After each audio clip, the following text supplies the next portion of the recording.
ચાલો good morning વિદ્યાર્થી મિત્રો, કેમ છો બધા? મજામાં? હવે આજે આપણે મિત્રો તમને છેલ્લે એકાઉન્ટમાં વાર્ષિક હિસાબો કંપનીના આપણે ચાલે છે. કંપનીના વાર્ષિક હિસાબોની અંદર તમને મેં 9મો દાખલો સ્વાધ્યાયનો છેલ્લે આપણે લાસ્ટ વિડીયો બનાવ્યો એકાઉન્ટનો. તો લાસ્ટ વિડીયોમાં નફા નુકસાન પત્રક આપણે ઓલરેડી તૈયાર કરી લીધેલું છે. હવે આ નફા નુકસાન પત્રક પરથી કંપનીના વાર્ષિક હિસાબોને પૂર્ણ કરવા માટે પાકું સરવૈયું છે એ આપણે તૈયાર કરવાનું છે. તો મિત્રો ખાસ ધ્યાન આપજો, આપણો આગલો વિડીયો છે એની અંદર નફા નુકસાન પત્રક બનાવેલું હતું. હવે આજે હું તમને કેયુ લિમિટેડના દાખલાની અંદર પાકું સરવૈયું 2013ના કંપની ધારા નિયમ મુજબ પાકું સરવૈયું કેમ બનાવવું એની આપણે ચર્ચા કરવામાં આવી છે. તો 3KU લિમિટેડ નો 31/3/17 રોજનું પાકું સરવૈયું, પાકા સરવૈયાનું પત્રક 2013ના પરિસ્થિતિ 3 મુજબ ઊભા સ્વરૂપનું પાકા સરવૈયાનું પત્રક છે. આ રીતે તમારે પાકું સરવૈયું બનાવવું પડે. મિત્રો પાકું સરવૈયું બનાવો તો પાકા સરવૈયામાં જોઈ શકો છો મુખ્ય બે બાજુ. પાકા સરવૈયાની અંદર મુખ્ય બે બાજુ આવે, જેમાં સૌપ્રથમ જે પહેલી બાજુ આવે છે એને આપણે કહેવાય છે ઇક્વિટી જવાબદારીઓ. તો આપણી પાકા સરવૈયાની પહેલી સાઈડ ઇક્વિટી જવાબદારીઓ, ઇક્વિટી અને જવાબદારીઓ જેને આપણે ભાગીદારીમાં મોડી દેવા કહેતા. મોડી દેવાના બદલે કંપનીમાં એનું નામ શું બદલાઈ ગયું? ઇક્વિટી જવાબદારીઓ. તો મિત્રો પાકું સરવૈયું પહેલા ઇક્વિટી જવાબદારી બાજુનું તૈયાર કરશું, પછી મિલકતો બાજુનું તૈયાર થાય. તો ઇક્વિટી જવાબદારી બાજુ તમારે 3 મુખ્ય શીર્ષક આવે. ઇક્વિટી જવાબદારી બાજુ મુખ્ય શીર્ષકો કેટલા આવશે? 3. યાદ રાખવાનો, જેની અંદર સૌપ્રથમ શેર હોલ્ડરના ભંડોળ. આપણું મુખ્ય શીર્ષક મેં નામ લખ્યું, એક નંબર આપી દો, શેર હોલ્ડર્સના ભંડોળ. શેર હોલ્ડરના ભંડોળ, જેને બીજું નામ કહી શકો માલિકીની મૂડી. કંપનીની અંદર એના સાચા માલિક કોણ છે? એના શેર હોલ્ડર. તો શેર હોલ્ડરો દ્વારા જે કંપનીને પૈસા આપવામાં આવે એને આપણે શેર હોલ્ડરના ભંડોળ સામાન્ય રીતે કહી શકાય. તો શેર હોલ્ડરના ભંડોળ આપણું પહેલું મુખ્ય શીર્ષક. આ જે આપણું પહેલું મુખ્ય શીર્ષક છે એમાં 2 પેટા શીર્ષક પડશે. ફરીથી બોલું છું મિત્રો, તમને પાકું સરવૈયું બરાબર રીતે શીખવું હોય, સમજવું હોય, તેનું ફોર્મેટ બરાબર મગજમાં ક્લિયર રાખો. એનો મુખ્ય શીર્ષક હું, પેટા શીર્ષક હું. પેટા શીર્ષકમાં શું આવે આ તમને આવડી ગયું એટલે પાકું સરવૈયું બહુ રમતા થઈ જાય, સાવ સહેલું પડશે. તો મિત્રો શેર હોલ્ડરના ભંડોળ, શેર હોલ્ડરના ભંડોળ એ આપણો મુખ્ય શીર્ષક, જેની અંદર તમારે પેટા શીર્ષક એટલે કે એ, અહીંયા એ નામ આપ્યું શેર મૂડી. શેર મૂડી 2 પ્રકારની હોય, ઇક્વિટી શેર મૂડી, પ્રાપ્તાંશ શેર મૂડી. તો અહીંયા આપણે રકમમાં જોવાનું કે ભાઈ તમને કઈ શેર મૂડી આપેલી છે, આટલું તમારે લખી નાખવાનું. પછી તમારે રકમમાં જોવાનું. રકમમાં જુઓ તમને ઇક્વિટી શેર મૂડી સૌથી પહેલી વસ્તુ આપેલી છે.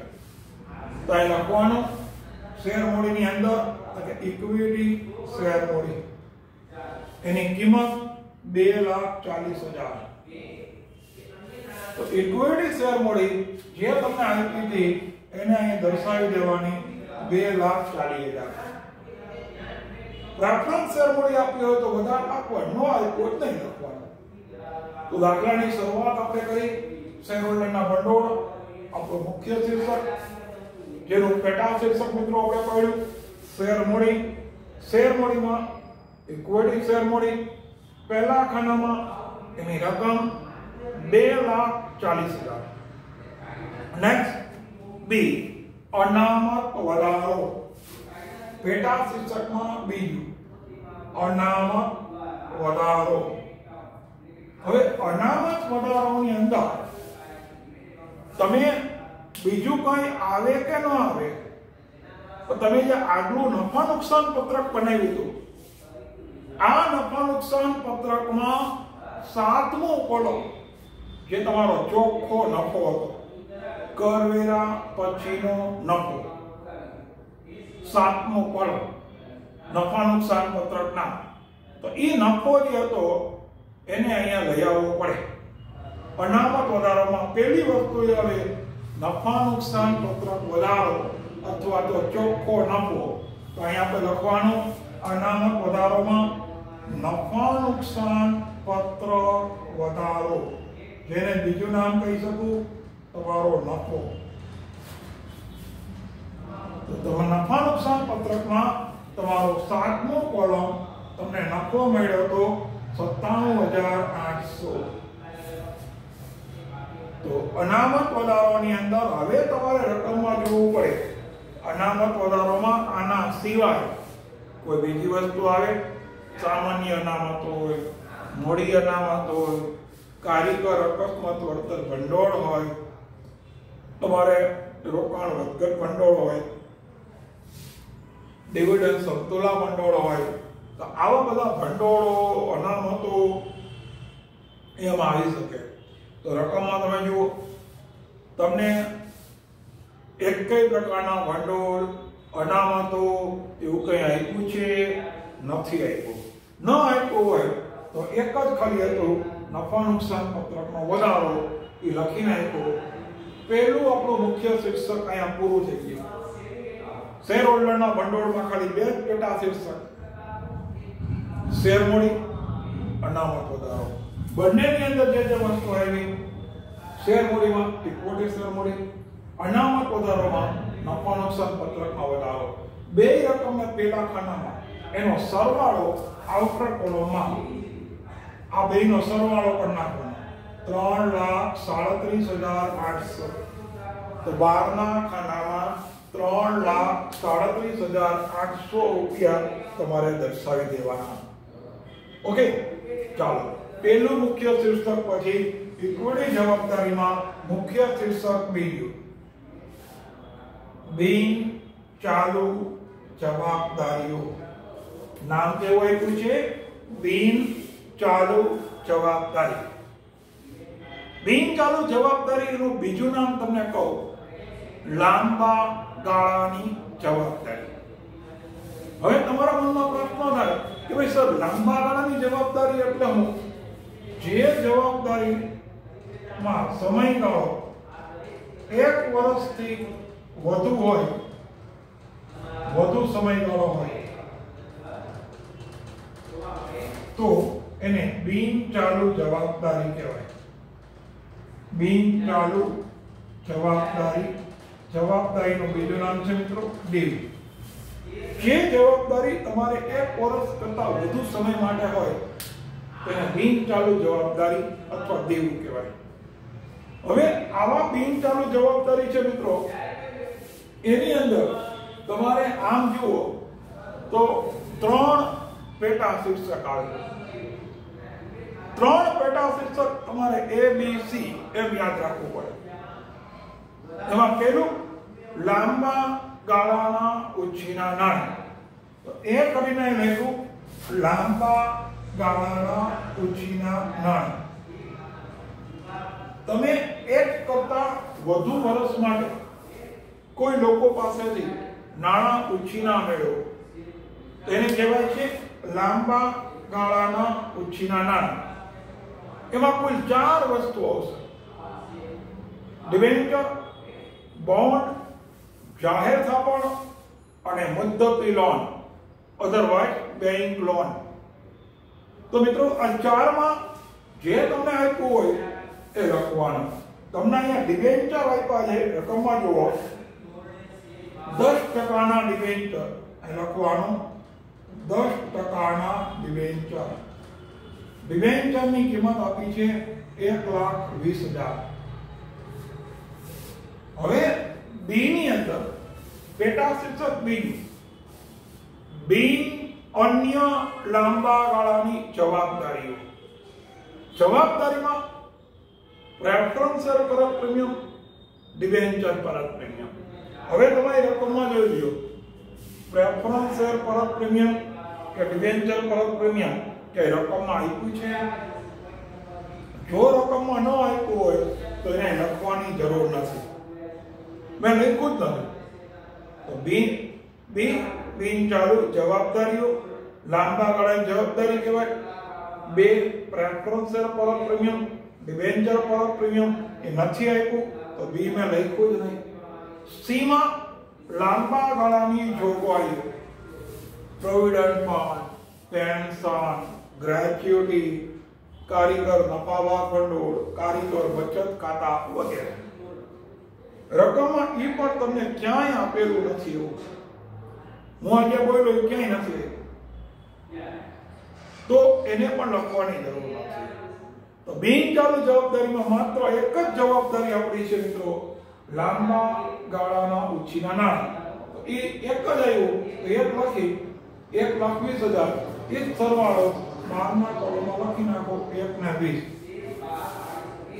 જો બી અને સી આમાં કઈ આવ્યું જ નથી એટલે મેં લખ્યું નથી.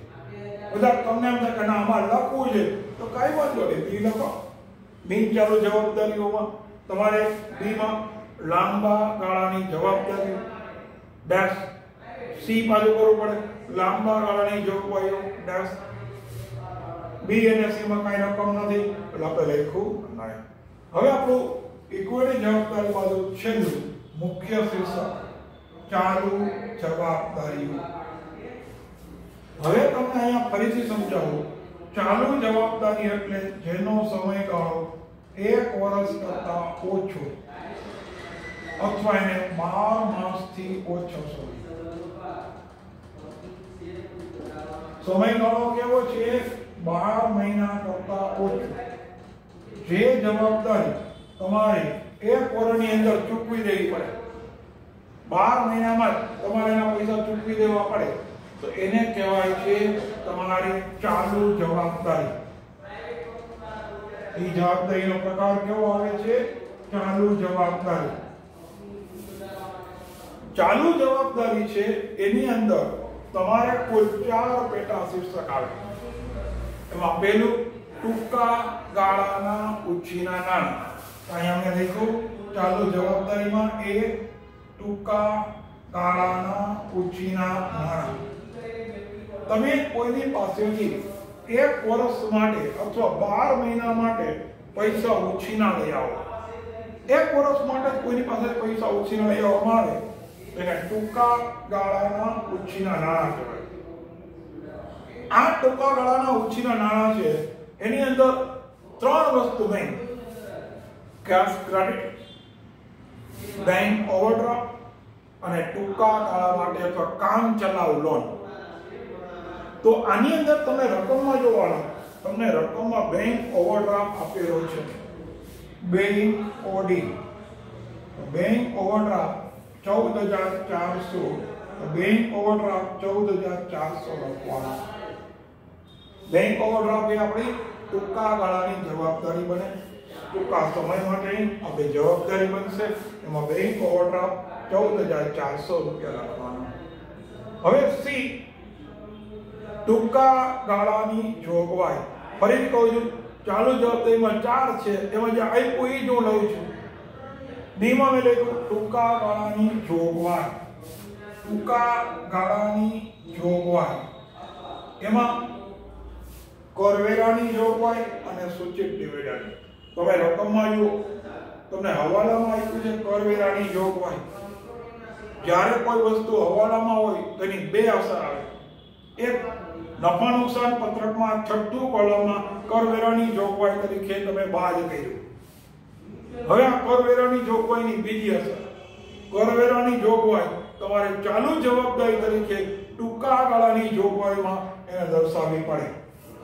ચાલુ જવાબદારીમાં ટૂંકા ગાળાની જોગવાઈમાં કરવેરાની જોગવાઈ તમારે 97,800 રૂપિયા આપી એને દર્શાવી દેવી.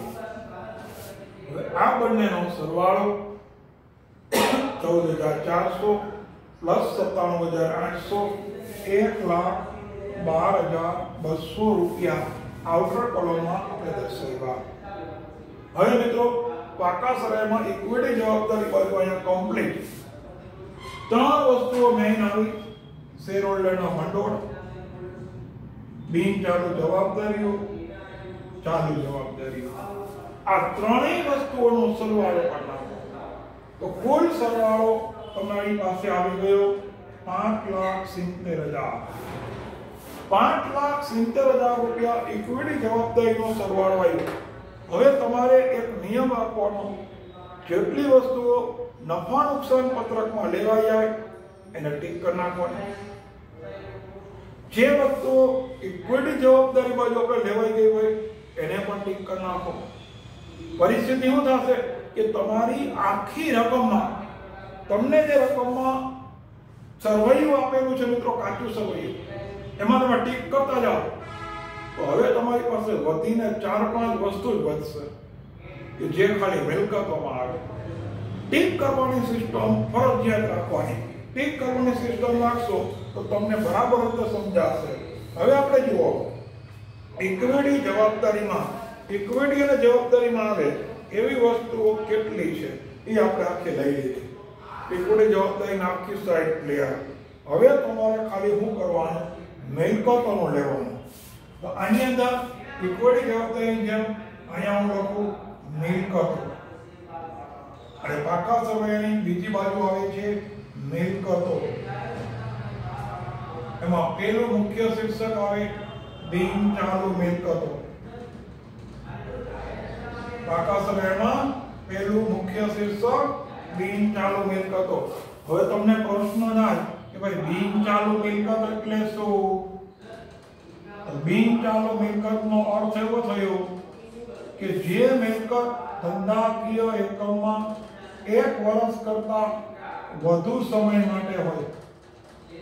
જે મિલકત ધંધાકીય એકમનો સમયગાળો કેવો હોય કે જે મિલકત ધંધામાં 1 કરતા વધુ વર્ષ માટે હોય તેને બિન ચાલુ મિલકત કહેવાય. બિન ચાલુ મિલકત છે એના 4 પેટા શીર્ષક છે. એક કાયમી મિલકત, દ્રશ્ય, અદૃશ્ય.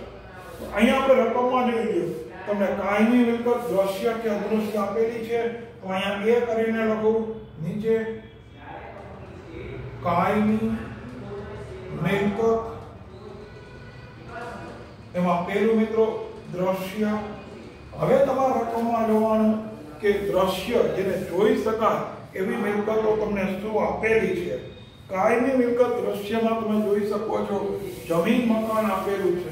તો દ્રશ્ય એમાં નામ લખો જમીન મકાન. જમીન મકાનની કિંમત તમારે બોલવાની. જમીન મકાનની કિંમત પહેલા ખાનામાં 2,28,000. તો પાકા સરવૈયામાં મિલકતો બાજુ પહેલું આપણું મુખ્ય શીર્ષક આવી ગયું બિન ચાલુ મિલકતો. એમાં એ કાયમી મિલકતો, દ્રશ્ય. હવે તમારે રકમમાં જોઈ લ્યો કે અહીં અદ્રશ્ય મિલકતો આપી છે. અદ્રશ્ય મિલકતમાં પાઘડી, પેટર્ન, કોપીરાઇટ, સોફ્ટવેર, ફ્રેન્ચાઇઝી વગેરે. તો અહીંયા આપણે દ્રશ્યની નીચે અદ્રશ્ય મિલકત. અદ્રશ્ય મિલકતમાં મિત્રો તમને સોફ્ટવેર આપેલ છે. સોફ્ટવેર કોમ્પ્યુટર પ્રોગ્રામિંગ હોય ને એમાં સોફ્ટવેર આવે. તો સોફ્ટવેર છે એ આપણા ધંધાની અદ્રશ્ય મિલકત. હવે અદ્રશ્ય મિલકત તરીકે સોફ્ટવેર 1,20,000 આપેલા છે. બીજું એનું પેટા શીર્ષક બીમાં તમને ખાલી નામ આપો. બિન ચાલુ રોકાણ, શેરમાં રોકાણ, ડિબેન્ચરમાં રોકાણ, सरकारी जामीनगीरीमां रोकाण, म्युच्युअल फंडना युनिटमां रोकाण, एक करता વધુ વર્ષ માટેનું રોકાણ તમારી રકમમાં જોવાનું કે આપ્યું છે નેવર. બિનચાલુ રોકાણો નથી. સી લાંબા ગાળાની લોન ધિરાણ, એની અંદર કર્મચારીને ધીરે loan, telephone deposit, custom deposit, electricity deposit, રકમમાં એ પણ નથી આવ્યું. કારણ કે હવે તમારી હવે ખાલી બે જ વસ્તુ આપી છે. તમે ટીક કરી હોય તો ખાલી માત્ર બે જ વસ્તુ બાકી રહી છે. કુલ 4 વસ્તુ હતી, એમાં બે આવી ગયા, ખાલી બે જ બાકી રહ્યા. આ હું તમને શું કામ બોલું છું કે તમે નમૂનો પાકો કરો તો તમને પાકું કરવામાં હેરું પડે. બરાબર છે.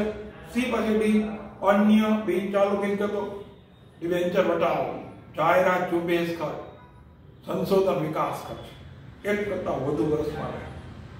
તો આમાંનું કંઈ નથી આવ્યું તો બી સી ડી એનું પેટા શીર્ષક લખવાની જરૂર નથી. જાઓ છોડ. તમને ખ્યાલ હોવો જોઈએ કે આ આવે એક રકમ બધી ખબર કેમ પડે કે આ પૂછા નથી. તો આની અંદર બિનચાલુ મિલકતોમાં ખાલી એક કાયમી મિલકત હતી, દ્રશ્ય મિલકત, અદૃશ્ય મિલકત, બીજું કઈ નહોતું. તો મેં લખ્યું જ નથી. 2 નંબર મુખ્ય શીર્ષક બીજું અને છેલ્લું ચાલુ મિલકતો. હવે મિત્રો ચાલુ મિલકત કોને કહેવાય? જે મિલકતનો સમયગાળો, જો સમય એટલે લોકો સૂચના કરે, ચાલુ મિલકત કોને કહેવાય? 1 વર્ષ, અધરવાઇઝ 12 મહિના. જે મિલકતો તમારા ધંધાકીય એકમમાં વધુમાં વધુ 1 વર્ષ માટે હોય, વધુમાં વધુ જે મિલકત 1 વર્ષ માટે હોય એને ચાલુ મિલકત કહેવાય. ચાલુ મિલકતમાં જે મિલકત 1 વર્ષની અંદર જ જેનું રોકડમાં રૂપાંતર થઈ જાય, વધુમાં વધુ 1 વર્ષ 12 મહિના, એને ચાલુ મિલકત. તો યાદ રાખજો મિત્રો, બિનચાલુ મિલકતના 4 પેટા શીર્ષક પડે, ચાલુ મિલકતના 6 પેટા શીર્ષક પડે. ચાલુ મિલકતમાં 6 પેટા શીર્ષક પડે. એમાં આપણે ખાલી જે આઈપી લેવાનો છે તો તમને નામ આપું એ ચાલુ રોકાણો. 1 વર્ષ માટે તમે કોઈ જગ્યાએ કોઈને પૈસા ઉછીના આપો, રોકાણ કરો. જે બિનચાલુ રોકાણમાં હતા, શેરમાં રોકાણ, ડિબેન્ચરમાં રોકાણ, મ્યુચ્યુઅલ ફંડના યુનિટમાં રોકાણ, સરકારી જામીનગીરીમાં રોકાણ, બધા જ બિનચાલુ રોકાણ એ ચાલુ રોકાણમાં આવે. 1 કરતા વધુ વર્ષનો સમય હોય તો એ બિનચાલુ, 1 વર્ષની અંદર હોય તો ચાલુ. હજી એક તમને સહેલું કહું, જો રકમમાં સમયગાળો આપે 1 વર્ષ કરતા વધુનો તો બિનચાલુ, સમયગાળો ન આપે અથવા એમને કોઈ 1 વર્ષની માટે કામ ચલાવે તો એ ચાલુમાં હોય ને. ચાલો એના પછી આપણે ત્રીજું તમને કીધું કે ચાલુ મિલકતોમાં બી માલ સામગ્રી. માલ સામગ્રીમાં હવે તમારે જોવાનું આખર માલ સ્ટોક, માર્ગસ માલ, છૂટા ઓજારો વગેરે. તો મિત્રો આમાં તમને હવાલામાં આખર સ્ટોક આપેલો છે. જુઓ જે રકમમાં આખર સ્ટોક હવાલામાં એટલે 2 અસર. પહેલી અસર તમે ક્યાં આપી હતી? નફા નુકસાન પત્રક બનાવ્યું, તૈયાર માલના સ્ટોકમાં ફેરફાર, એમાં શરૂઆતમાં સ્ટોકમાંથી આખર સ્ટોક બાદ કર્યો હતો. તમને યાદ હોય તો 36,000 માંથી 42,000 બાદ કર્યા હતા, 6,000 માઇનસમાં આવ્યા હતા નફા નુકસાન પત્રકમાં. હવે એ આખર સ્ટોકની બીજી અસર, આખર સ્ટોક કે આપણા ધંધાની મિલકત તરીકે એમ ચાલુ મિલકતમાં લખી નાખું, એ ડાયરેક્ટ કરી નાખો તો તમારે ચાલે. એમાં નામ આપી દઉં માલ સામગ્રી. માલ સામગ્રીમાં નામ લખો આખર સ્ટોક. આખર સ્ટોકની કિંમત તમને આપેલી હતી 42,000. ની પહેલા આપણે આ બેનો સરવાળો એટલે કે બિનચાલુ મિલકતમાં 2,28,000 વત્તા 1 ને 20, તો 2,28,000 માં 1,20,000 રૂપિયા ઉમેરી દો. સરવાળો આઉટર કોલમમાં લખી નાખો 3,48,000. હવે આપણો આખર સ્ટોક એને આપણે માલ સામગ્રી, પેટા શીર્ષક, એમાં આકર્ષકો, એની કિંમત 42,000. હવે મિત્રો ખાલી તમારી રકમમાં એક જ વસ્તુ બાકી રહી છે. એ વસ્તુ બાકી છે દેવાદાર. દેવાદાર છે એ આપણો વેપારી લેણા કહેવાય. અહીં લખી નાખો બી. વેપારી લેણા, એમાં દેવાદાર. દેવાદારની કિંમત તમને આપેલી છે 1,80,000. તો દેવાદાર 1,80,000. જે નથી આપ્યું એ લખવાનું નહીં, તમારી બધી વિગતો અહીં પૂરી. હવે 42,000 વત્તા 1,80, આ બંનેનો સરવાળો તમારે આઉટર કોલમમાં કરી નાખવાનો. તમારે 2,22,000. હવે જો 3,48,000 મિલકતમાં, બિનચાલુ મિલકતમાં ચાલુ મિલકત 2,22,000 ઉમેરી દે. 3,48,000 વત્તા 2,22,000, બંનેનો સરવાળો 5,70,000. તો કુલ સરવાળો બંને વચ્ચે 5,70. હવે તમારે જોવાનું પાકા સરવાળામાં હંમેશા બંને બાજુના સરવાળા એક સરખા જ થાય. જે ઇક્વિટી જવાબદારીનો સરવાળો તમે જોઈ શકો છો 5,70,000 હતો. તો જે ઇક્વિટી જવાબદારીનો સરવાળો હોય એ જ સરવાળો ફાઇનલી મિલકતોનો પણ સરવાળો રહે. તો જ તમારું પાકું સરવૈયું સાચું ગણાય. બાકી પાકું સરવૈયું સાચું ગણાય નહીં. તો તમે જુઓ આખો પાકું સરવૈયું બનાવી દીધું. ઇક્વિટી જવાબદારી બાજુ તમારો કુલ સરવાળો આપણે 5,70,000. આ ઇક્વિટી જવાબદારી બાજુ કુલ સરવાળો 5,70. મિલકતો બાજુ કુલ સરવાળો 5,70. પાકા સરવાળામાં બંને બાજુના સરવાળા એક સરખા મળ્યા. આ તમે પાકું સરવાળું આ રીતે વ્યવસ્થિત બનાવવું પડે. અને ખાસ એક તમારે ધ્યાન શું રાખવાનું છે કે આ પાકા સરવાળામાં 11 માર્ક તમારે સાવ રોકડા જોઈએ છે. તમે ઈચ્છો તો તમારો 1 માર્ક કટ ન થાય તો તમારે એનું ફોર્મેટ છે એને કંઠસ્થ્ય કરવું પડશે. હવે મિત્રો બ્રાહ્મણો હોય, અમારો મૂળ રોજીરોટી મંત્રોચ્ચાર કહેવાય. તો તમે મંત્રોચ્ચાર કરો, તમારે શુદ્ધ મંત્ર આવડવો જોઈએ. તો તમે ગમે એવી વિધિઓ કરાવી શકો, મંત્રો બોલી શકો. પણ હવે તો એવું રહ્યું નથી. એમ તમારે આની અંદર ખાસ ધ્યાન આપવાનું કે એનું મુખ્ય શીર્ષક શું અને એનું પેટા શીર્ષક શું, એ તમારી પાસે ક્લિયર હોવું જોઈએ. જો તમારી પાસે ઇક્વિટી જવાબદારી બાજુ અને મિલકતો બાજુ એનું મુખ્ય શીર્ષક અને પેટા શીર્ષક તમને બરાબર આવડી જશે ને તો તમને કહી દો નફા નુકસાન પત્રકમાં તો કઈ છે જ નહીં. એમનો રમતા રમતા કરી શકશો. જે તકલીફ પડશે ને એ ખાસ કહી દઉં આ એક પાકા સરવૈયામાં યાદ રાખવાનું, પ્રેક્ટિસ કરવાની, મહાવરો કરવાનો. એમનો યાદ નહીં રહે. એમનો તો હું યાદ રાખો તો મને યાદ ન રહે, તમને યાદ ન રહે. તો શું કરું? હું આજે આ વસ્તુ હોય એકને એક વસ્તુ 5 વાર સમજાવું અલગ અલગ જગ્યાએ, તો હવે આ વસ્તુ મગજમાં બરાબર બેસી જાય. આટલા વર્ષોથી ભણાવતા હોય તો મગજમાં બેસી જાય કે ભાઈ તમને કોઈ ગમે એવું પૂછે ફેરવી નહીં, કારણ કે આનો મુખ્ય શીર્ષક આ, પેટા શીર્ષક આ.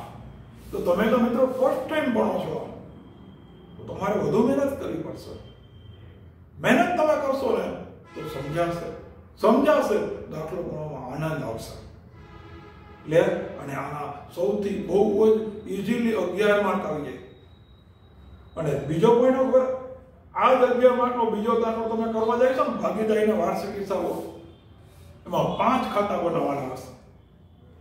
5 ખાતા બનાવો એટલે આપણા બોર્ડમાં કેમ જગ્યા રહે, એટલે કઈ જગ્યા નહીં રહે. આખું બોર્ડ પેક, દાખલો ગણવામાં 1 કલાકનો સમય, અને ઈ ગણ્યા પછી તમારા પૂરા માર્ક આવશે. એની કોઈ ગેરંટી નહીં. શું કામ ગેરંટી નહીં? કે તમારું વેપાર ખાતું સાચું હોય તેનું પરિણામ નફા નુકસાન ખાતા મળી આવો, નફા નુકસાન ખાતું સાચું હોય એનું પરિણામ ફાળવણી ખાતામાં લઈ આવો, ફાળવણી ખાતું સાચું હોય એનું પરિણામ મૂડી ખાતામાં લઈ આવો, મૂડી ખાતાની બાકી હોય એ પાકા સર્વેમાં લઈ આવો ને પછી પાકા સર્વેના સરવાળા કરવાના અને આ બે સરવાળા બે બાજુના હરખા થાય તો તમારો દાખલો સાચો, બાકી દાખલો ખોટો. જ્યારે આપણે કંપનીના વાર્ષિક હિસાબમાં ખાલી માત્ર બે જ ખાતા બનાવવાના, નફા નુકસાન પત્રક, પાકું સર્વે. તો આ બે ખાતામાં શું ધ્યાન રાખવાનું એનું તમારે મુખ્ય શીર્ષક અને પેટા શીર્ષક. ક્લિયર? બરાબર. જે તમને મેં નમૂના કરાવ્યા છે એ થોડા પ્રેક્ટિસ કરવાના, મહાવરો કરવાના. ચોપડીની અંદર ખાલી વાર્ષિક હિસાબના બે જ દાખલા આપ્યા છે. અમે 9મો કરાવ્યો, આના પછી એક 10મો દાખલો, પછી એક ઉદાહરણ 14 રામ નામ સત્ય પૂરું.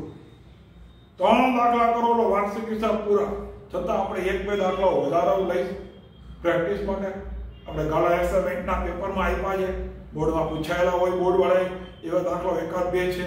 3 દાખલા તો આપણા બેઠા બેઠા આવું જે 3 દાખલા કરાવી ચોપડીના 9, 10, ઉદાહરણ 14 એ તો બોર્ડ ગાળા એસાઇનમેન્ટનું પેપર છે મિત્રો. 5 પેપરો માં બેઠા બેઠા આપ્યા.